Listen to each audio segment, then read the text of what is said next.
Hi, I'm Tony. I'm part of the Dapper Space Bunnies, and I'm here to give you a little presentation on our game Crabpocalypse. So if we just go ahead and dive right in, you'll get a little blurb about our game's story. So essentially, the apocalypse is happening, except crabs, so the Crabpocalypse. They are attacking humanity. It's just not a good time for anybody. Now, our buddy Max here is a college student who has combined his love for robotics and crab meat to develop a power suit that he can use to fight off against the crab army.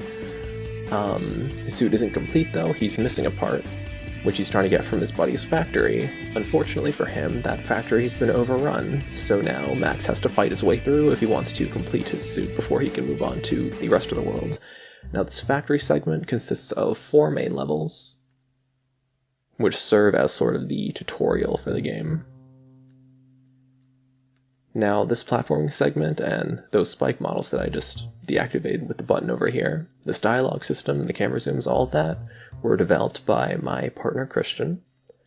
Now I'm just gonna try to avoid these guys for now. Here's some item pickups that we can use to restore our health and drive meter later. But right now our suit is in kind of a damaged state because we don't have the part we need. Oop.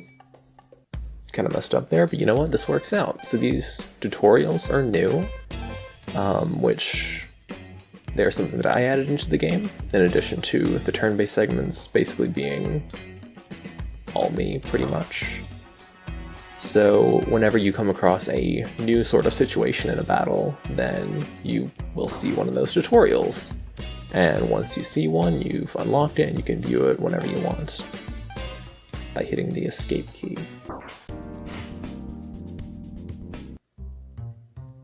But now let's just keep moving. We got our key for the closet that our part is locked in.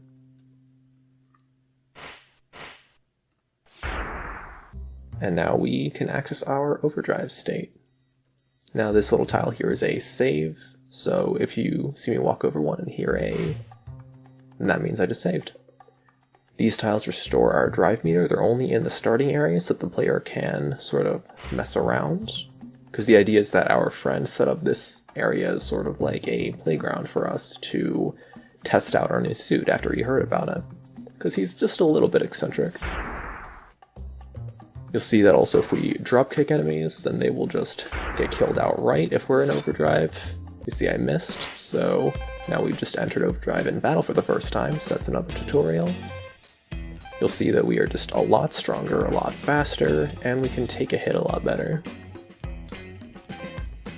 We don't really need it to finish off this fight, and our drive meter is getting pretty barren.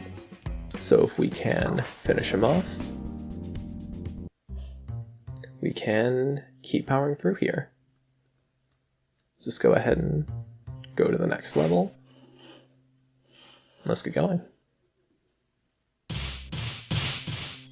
So those falling blocks are a potential obstacle in this game, where if an enemy happens to walk over a pressure plate, you'll see that there were pressure plates under this conveyor belt that the enemy can sort of trip them and cause the falling block to come down.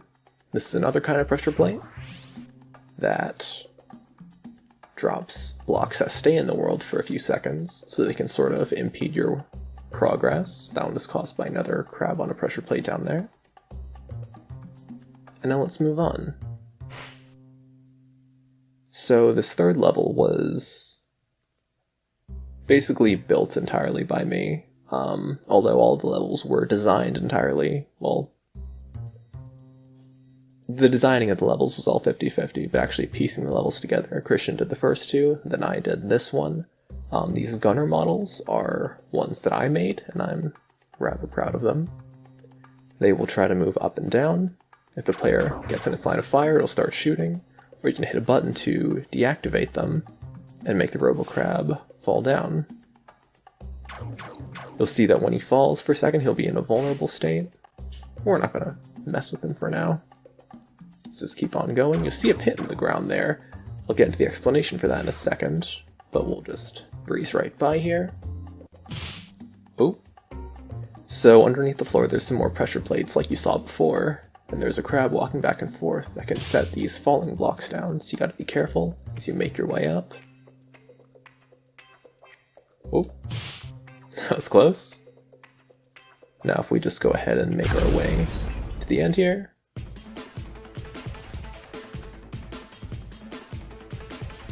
We'll be in our final level of the tutorial with our boss, Crabsalute Zero, who is a cyborg crawfish who wants more than anything to be a crab. Right next to him you see his model that my partner originally made for him. Originally we wanted all of our crabs to be 3D models, but we sort of ran out of time to implement them, so we wanted to at least work in that crab model somewhere. So this is Shovel Crab. Whenever you see a big pit in the ground, Shovel Crab did it. Now, when our boss engages us initially, it'll start like a regular turn-based encounter. You'll see that he is pretty beefy. And he's got a bunch of different moves he can do, but he's gonna, right off the bat, use one of his special ones, which will do some damage and knock you out into this platforming section where he'll chase you down the hallway. You'll have to dodge a few traps.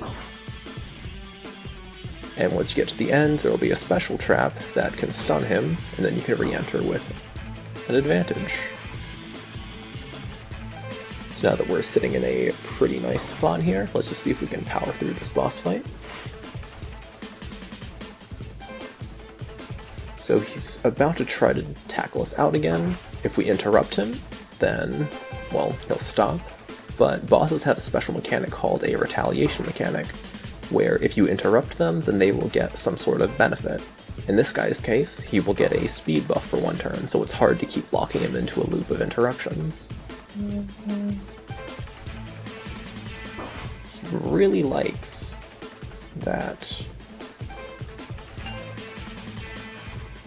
move where he's tackling us, so there we go, he just did a regular attack. We can guard against it, and we'll keep whittling him down, because we just really don't want to keep getting knocked out of this fight. So we managed to interrupt him again. He's still not using his other special attack. Hopefully he will at some point, because I'm personally very proud of how it turned out.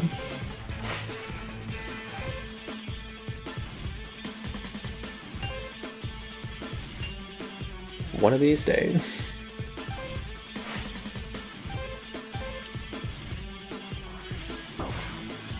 And so of course these sprites are lifted from other games, but I had to string together all these animations myself.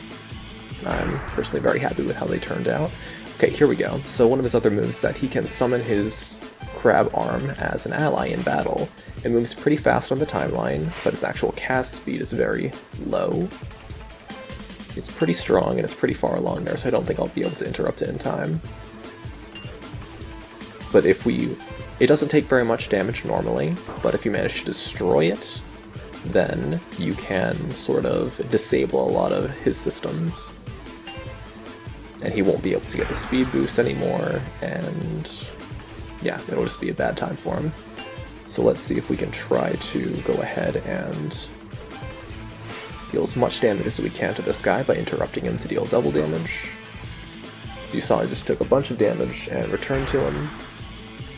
He wanted to bring it out again right away, which works out for us, because that means we'll be able to bring this fight to a close much sooner.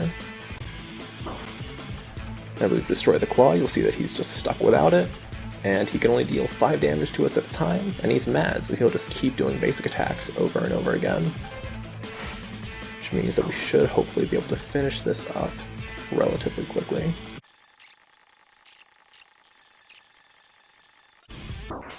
And there we go, managed to finish him off. And we'll get his little dying message where he's so confused, how could he have been beaten? Because he was turned into the ultimate crab. We of course tell him that he was never a crab. Even despite his enhancements, he just charged straight forward. And as anyone knows, a real crab would have charged at us sideways. That realization is enough to do him in, and there he goes. That's all we've gotten for you guys so far, so hope you enjoy playing.